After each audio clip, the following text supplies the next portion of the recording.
The BMW i7, this one is tested, is nearly $156,000. But let me tell you, the only thing rich people can't afford is regrets. Let's talk about exterior styling. This car is polarizing, but that's by design. According to BMW, their wealthiest clients in both the United States and China want all of their peers around them in lesser vehicles to know that they are rich and that this BMW is something special, not just a 3 Series that's been leased. I will say it accomplishes that. Depending on who you ask, they think this car either looks deeply impressive or hideous or tasteless. But those people aren't you if you're in the market for an i7. Let's talk about the interior space. Well, if you are a technophobe, you're not going to like this place because it's dominated by about 1 billion screens. There are screens in the doors. You have a giant entertainment display, one option in the back, that is a 31-inch screen that darkens out the back cabin. All the window shades go up so you don't distract the drivers around you, and you can enjoy an 8K display. It is either powered by internet connectivity or an HDMI cable. These seats back here are tremendously comfortable. The right rear passenger seat can essentially be a full recliner. It pushes the front seat forward, and the left seat cannot. However, you still have full massage functions back here. This is one of the quietest cabins I have ever been in. Speaking of noise floor, let's talk about the Bowers & Wilkins audio system. As you can imagine, in many of the other premium BMW cabins, Bowers worked hand in hand with BMW to make this the best audio system possible. And the other thing I will note is the 4D bass capability. Yes, in all 4 of the seats in this car, there are little noise actuators or vibrators in all the seats to simulate maximum bass so you don't have to rattle the cabin to death. When it comes to the rest of the occupants in this car, particularly your staff who drives you the front of this vehicle, they have good road visibility, they have good visibility out this entire vehicle, and the driving position is near perfect. There's good door storage, and when it comes to how to interact with all the technology, this car is running iDrive 8. It's not my favorite version of iDrive because it essentially pretends to be a smartphone, so you lose a lot of the physical switches that you used to have, but it's still very fast acting. When it comes to practicality, yes, all of your crap will fit in this car. If you look at the trunk, when you go to the electric version of the 7 Series, this i7, you lose a little bit of capacity, but it's still enormous. The other thing to bring up is the doors. Yes, they are electronic. Does it work as advertised? Not always. But if you are too lazy to close the door yourself, there are buttons on the door that automatically close them for you. But with that all out of the way, I think it's time for us to head into the shop, put this thing up on the lift. In the shop with the BMW i7 X60. This is the big boy, the flagship, the all-electric 7 Series. This car serves as a look into the future for BMW as a brand and as a showcase of what is possible with their current engineers and technology. That said, BMW as a brand has changed. They are not the ultimate driving machine company anymore. They're more about marketing what is possible with the interior technology, screens everywhere, as we talked about in the interior segment. And to be honest, the great shame about that is, at least in their PR and actual information available on this vehicle, is fairly limited. And Mark went on a long rant about that in our iX video. What do you need to know about this car? Well, it's on the G70 architecture for 7 Series.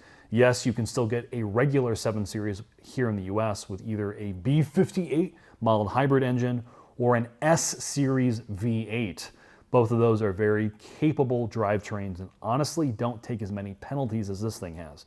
If you get this thing as a i7, it becomes an electric powered vehicle with a giant electric battery pack in the center of this vehicle. It's a little bit over 101 kilowatt hours usable, and there are 2 electric motors in this i7 X60 configuration.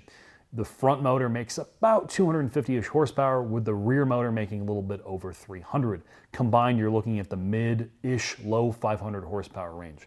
It's good for 0 to 60 in the low 5s and a top speed of 155 miles an hour limited. It has a total driving range, according to the EPA, of slightly north of 300 miles, and obviously depending on weather and conditions that may change. The big thing to note about this architecture is the electric battery pack itself. It's very, very slim. It's a 400 volt architecture. However, it is capable of fast charging. BMW does not supply the electric charging curve, so your best guess on how that actually is going to work.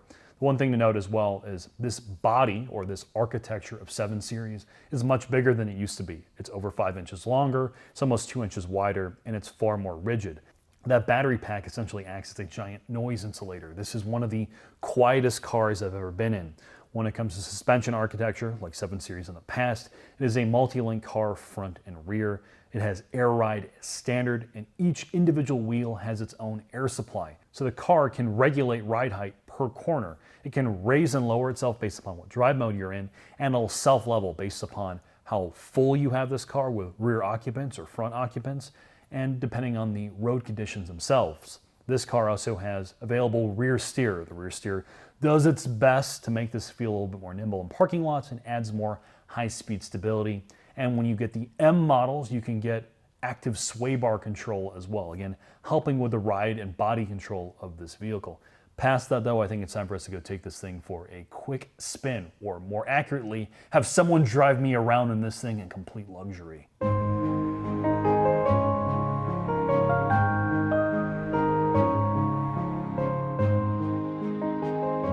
Driver, come to a stop. I demand you press Sport Boost. Boost me! Yeah! When I'm being piloted around in my BMW i7 X60M, I demand perfection. So I demand to sit in the back seat. But what I can tell you as a rear seat passenger is the driving dynamics are tremendous. This is one of the... I told you to put this into comfort! Put this into comfort! That's better. When you put this into comfort mode, the air ride does a tremendous job soaking up all the imperfections on the road. I will also say that all of the dynamics of the drivetrain are largely seamless. So if you are being chauffeured around in this, or you have the indignity of driving it yourself, the powertrain in this vehicle, go faster, is almost as smooth as anything you could possibly imagine. If you weren't used to driving EVs, you could almost think this was an internal combustion vehicle. Body control through these corners. The sensation that I'll tell you is you don't really feel like you're driving so much as you're being piloted around on a yacht. You have that sailing sensation. There is zero, and I mean zero, sense of speed. And all of the inputs as well, like the steering and brakes, you feel nothing. Which again, if you aren't someone who has to drive this yourself, it doesn't matter, because the experience that's being prioritized is back here. Now, assuming this peasant who's driving me around doesn't get me killed in this intersection, I'll have him show you the body control through this S-turn up ahead. Go faster, go! Yes. See, you hear nothing. You feel nothing. And both you and your employee can be getting a massage. The air ride is doing its best to not jostle me too much. And if I am on an important call, it's no issue. But I think with that, it's time for us to head into the final thoughts. No, because I fumbled with that for a bit. Hey Bill, it's Jack. I wanted to discuss doing a live seminar about the merits of the BMW B58 engine. What are your thoughts? So touring is out of the question for you. You'll f*** it up. I haven't seen you not f*** it up yet live. Yeah. I haven't seen you not f*** it up yet. It's flawless. Do you understand? You have to be f***ing flawless. You don't know how to do that. You ain't in that league. So give it up. Do what you're good at. Whatever the f*** that is. In a sea of hyper-disposable luxury yachts that wow you with technology and screens, what I will say about this car is, compared to something like the EQS or the new S-Class, it's properly implemented. Mark and I harp on how well BMW designs iDrive, and you can tell that they put thought into all of the tech gizmos.